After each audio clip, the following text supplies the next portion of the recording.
After weeks of closed-door hearings, public testimony, and a whole lot of political posturing, the House Intelligence Committee is out with its impeachment inquiry report.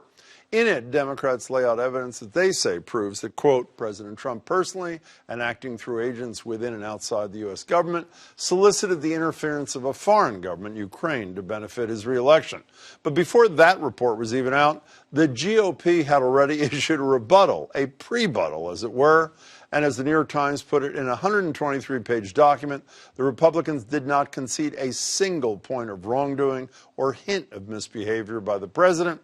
Not a one, which is nothing short of amazing, given the testimony we heard last month. Now, I'm not saying it's all impeachable. I'll leave that to Congress. But Republicans are really sticking with the perfect call strategy. Among other points the GOP lays out in their document, quote, the evidence does not establish that President Trump withheld a meeting with President Zelensky for the purpose of pressuring Ukraine to investigate Burisma Holdings, Vice President Joe Biden, Hunter Biden, or Ukrainian influence in the 2016 election. But Gordon Sondland testified that he demanded the investigations be before a meeting would happen, at the request of Rudy Giuliani, who he'd been instructed to work with on the meeting, by Trump. The Republicans also claim, quote, the evidence does not support that President Trump orchestrated a shadow foreign policy apparatus. But Fiona Hill testified that Sondland's efforts, again directed by Giuliani, and Giuliani's own efforts, went against official diplomacy efforts. And beyond the report, Trump's Republican allies have been going even further with baseless claims like these. The Democrats downplay, ignore, or outright deny the many indications that Ukrainians actually did meddle in the election. There's no question in my mind that Ukraine did try to influence the election. Of course, U.S. intelligence agencies unanimously agree that it was Russia that interfered in 2016, not Ukraine. And yesterday, Politico reported that an investigation into Ukraine interference, which was led by Senate Republicans, by the way, found, quote, no evidence that Ukraine waged a top-down interference campaign akin to the Kremlin's efforts to help Trump win in 2016. And if you ask Trump, it's the Democrats who are the problem. They're hurting our country, the other side, very badly. We have tremendous support, probably the most united that our party's ever been. I just had a 95% approval rating. It's the highest in the history of the Republican Party. While no one has actually been able to find that supposed 95% support poll, even legitimate polls do show significant backing for the president, with 87% of Republicans either somewhat or strongly approving of the job Trump's doing as president, according to a recent poll from The Economist and YouGov. And in the same poll, 53% of Republicans said Trump was a better president than Abraham Lincoln. Yes, that Abraham Lincoln. Is this the GOP in the time of Trump, or a transformed GOP with a shelf life well beyond Trump? Joining me to discuss are Todd Domke, political analyst, who unregistered as a Republican and became an independent the day after Trump was elected. Good to see you, Todd. Heather Cox Richardson is a presidential historian from Boston College. Good to see you, too, Heather. So why'd you leave the Republican Party? Well, because of Trump and because of Trumpism, and because I saw from during the campaign that Republican leaders would go along with Trump on anything. They just had no spine. So do you think this is a temporary leave of absence on your part, or the party is forever changed? Oh, I think it's definitely changed. I think it's become like a know-nothing party where the base itself, not just the leadership, is similar to what Hillary Clinton described as deplorables. And that poll where 53% thought that Trump was a greater president than Lincoln proves it, that it's the party now that attracts bigotry, and it's the party that George Will called the stupid party. So is the party changed beyond the time that Trump is around, whether it's removal, one term or two terms, or does it disappear with him? Today's party is different because of Trump being at the head of it. But one of the things that's important to remember is that Trump is the product of a long period of change in the Republican Party, really beginning right out of the time of the New Deal and taking off under Reagan and then solidifying under George W. Bush and then finally leading to where we are now. And that's the problem of a party that does not command a majority of the American population. And in order to continue to get the majority, to get it voted into office, the Republican Party has had to gerrymander. It's had to suppress votes.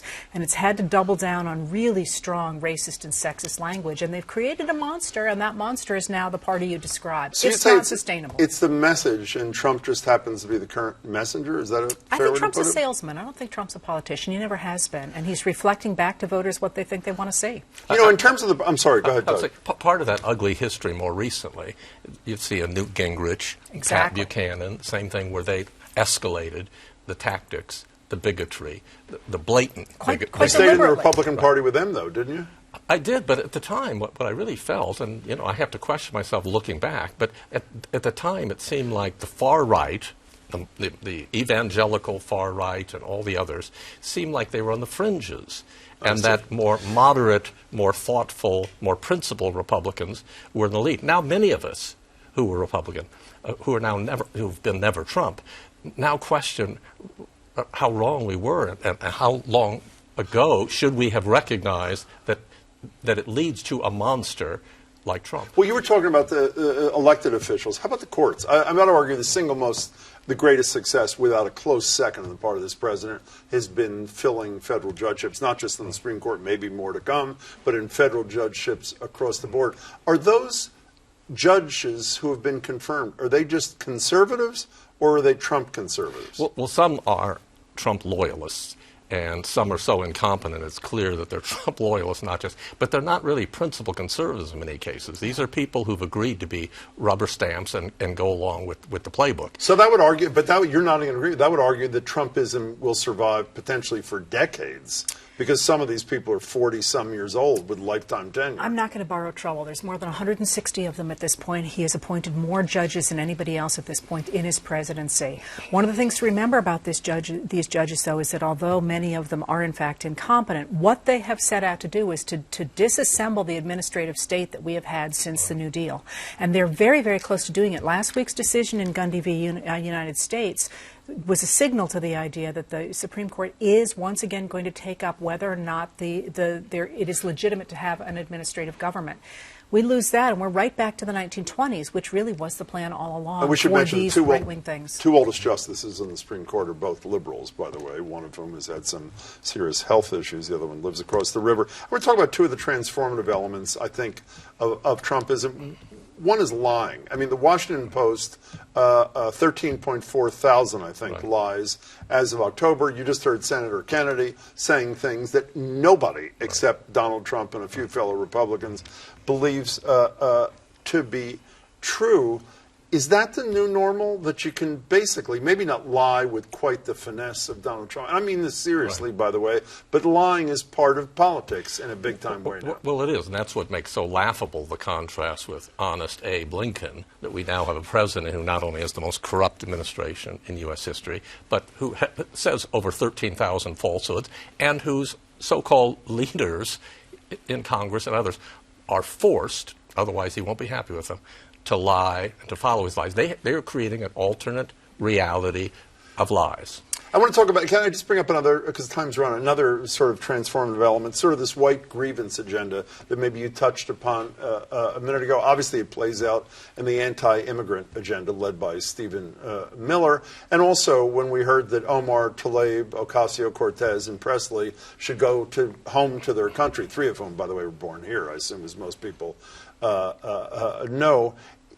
Does that stick around? Because my sense is, and I'm not suggesting everybody who supports Trump by a long shot is a racist, but those who are racist seem to have been empowered by the overt racism of this president, and that seems to be something that won't go away very quickly, no? I think ultimately those people hive off into their own far-right party, but I think that also ties into the idea of this being a lying presidency. It's not the new normal, it's the old normal, the idea that we run politics based on superstition and faith rather than on fact and reality, which was the whole point of the Enlightenment on which this country is based. Oh. So the question is, do we stay with the Enlightenment, which is our heritage, or we could go back to a traditional vision of a world in which a few leaders run things for the rest of us according into superstitious lies. You know, one of the things I've asked a lot here in the months, years of Trump is not why a majority of the Republican elected officials don't stand up to him, but why one Republican or two or three don't stand up to him. Dan Goldman, the lawyer for the Democrats in the Intelligence Committee when Ambassador Yovanovitch was there, he seemed to answer the question, at least to her satisfaction. Here's that. So where's the Margaret Chase Smith of, I think it was 1950, who stood up to her fellow Republican McCarthy and appealed to her better angels? Why isn't there one of those in your former party? Because the Joe McCarthy monster is now the President of the United States, and all of the party apparatus and all of the top leaders he's appointed enforces absolute loyalty to the Fuhrer in this case. So they are fearful in a way it goes beyond what happened then, as frightening as that was at the time. Everyone. Not one outlier. Apparently not. And what they're afraid of is not just the leadership, the donors. They're afraid of the base, and they're afraid of death threats from a lot of these Trump fans who believe him when he says, that's treason. And these people are not just afraid for their lives, they're afraid for their staffs, for their families, for their friends. So it's a frightening time. Do you subscribe to that? For which I have no patience, because they've been turning that on Democrats and on their opposition now for years, and said that anybody who got those kind of threats were snowflakes when they complained. Right. So it infuriates me that people won't stand up. I think partly it's what you're saying. It's partly that a lot of them believe in the idea that a few good men, as they would say, should run the country. So Trump might be rough around the edges, but he's doing what they like. I have less than a minute. Let's do a little Nostradamus. 10 years out from the end of Trump, again, whether it's removal, one term, or two terms, what does the grand old party, the GOP, the Republican Party, look like, Heather? Looks like Teddy Roosevelt's party. What do you think? I have a different view. I think that they're going to be annihilated in 2020. And I think they're going to be go the way of the know-nothing party. I think they're going to go into extinction. And I think then the question will be who will build a new party, because the Republican brand has been so stained by Trump and Trumpism, I don't think it survives. Thank you both. Heather, it's great to see you as always. Todd, pleasure. Good to see you, Jim. Thanks so much for your time.